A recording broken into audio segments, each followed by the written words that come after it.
Et c'est peut-être ici l'occasion de parler de l'initiative conjointe Cinco-ECC.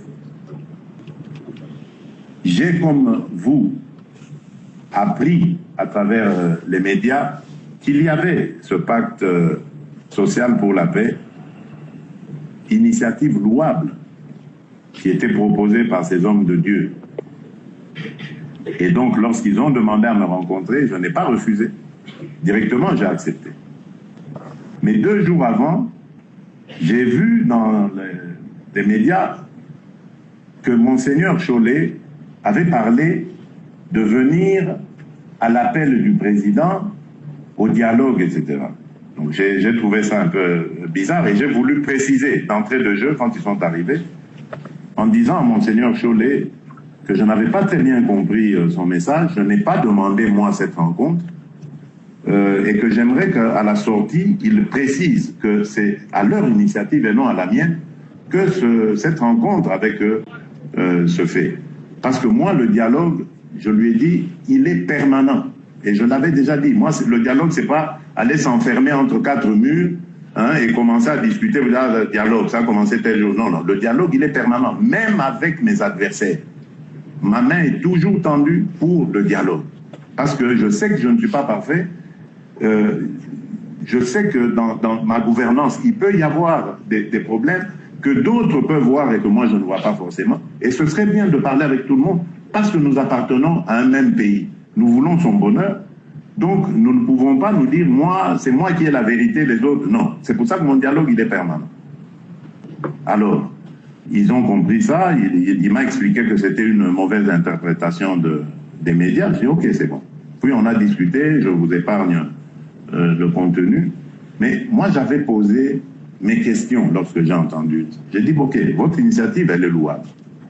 Mais moi, permettez-moi de vous poser une question. La première, c'est de savoir, vous situez votre initiative où dans l'actuel processus qui est impulsé par la région.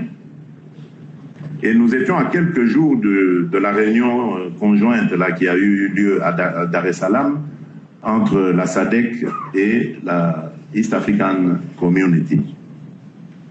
Je dis voilà, nous avons plusieurs initiatives. Il y a d'abord le processus de Luanda et celui de Nairobi. Aujourd'hui, ils sont certes alignés, mais restent toujours distincts et sous le chapeau maintenant d'un seul médiateur, c'est-à-dire le président João Lourenço. Nous avons, je dis dans quelques jours, nous aurons l'initiative conjointe EAC-SADC. Bon, vous êtes où là? Vous la situez où? Ils ont donné une réponse qui m'a indiqué qu'ils se posaient aussi des questions. Donc ils l'ont dit, voilà, c'est pour ça qu'on vient vous voir, parce que, bon, voilà. Donc, à vous de faire aussi un effort pour comprendre où vous situez. Et puis, mon autre question, c'est de savoir, je dis, bon, vous parlez de Congolais qui doivent se mettre ensemble, discuter. Je suis d'accord, vous le savez. Moi, j'ai toujours été ouvert à toutes ces discussions avec les Congolais. Ça ne s'arrête pas. Mes compatriotes resteront mes compatriotes. C'est avec eux qu'on va bâtir ce pays. Je veux discuter avec tout le monde. Mais, est-ce que vous incluez dans vos interlocuteurs là, qui doivent parler avec moi, des gens qui seront soutenus par l'étranger? Parce que comment voulez-vous que je discute avec des gens qui représentent des intérêts étrangers? Et vous avez d'ailleurs suivi, il y en avait l'un d'eux là qui disait que le Kinyarwanda doit devenir aussi une langue nationale, pourquoi pas, etc. Donc c'est vraiment pour vous donner une indication sur ce à quoi nous avons affaire. Donc je dis voilà, vous voyez ces bons hommes qui arrivent ici à la tête d'intérêts étrangers et ennemis aussi, il faut dire. Ce n'est pas des étrangers qui nous veulent du bien.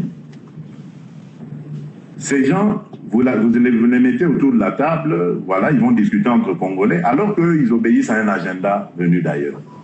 Et nous allons arriver à des conclusions qui introduisent plutôt des desiderata de gens qui ne sont pas des Congolais. Bien sûr.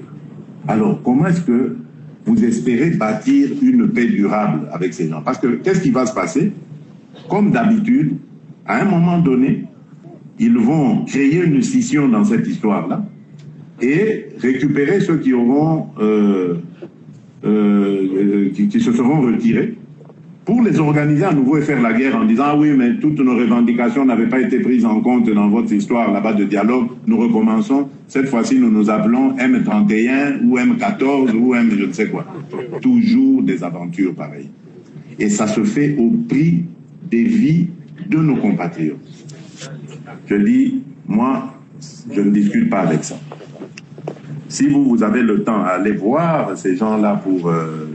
voyez-les, amenez-nous leurs revendications. Et c'est ça, en fait, que je suis en train de dire ici.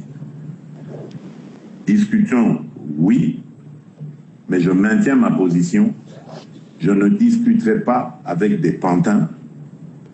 J'ai donné mon quitus pour que ceux qui... C'est depuis 2022, d'ailleurs, je ne comprends même pas pourquoi on me met dans cette... On veut foncièrement me mettre dans cette étiquette de réfractaire à toute discussion. J'avais dit au président Kenyatta en son temps, j'ai dit au président Joao Lourenço, déjà en 2022, vous voulez discuter avec ces gens-là, allez parler avec eux et dites-moi ce que eux pensent. Mais ne me demandez pas, ni à moi, ni à mes représentants, d'aller discuter avec eux parce que c'est chercher à nous humilier. Le Congo, le grand Congo, qui va envoyer ses représentants discuter avec un groupe de pantins qui ne représentent rien, j'insiste là-dessus. Rien d'autre que des intérêts d'un pays étranger, voisin, qui veut nous faire la guerre. Alors autant parler avec ce pays-là, oui. Et c'est ce qu'on a toujours fait. Je ne comprends pas pourquoi, dans l'agenda de la communauté internationale, de la région, ce narratif revient toujours. Donc c'est à nous maintenant de faire aussi un effort pour essayer de faire démentir cela. Mais vous devez savoir que toutes ces choses, on nous l'impose parce qu'on a trouvé une certaine faiblesse en nous.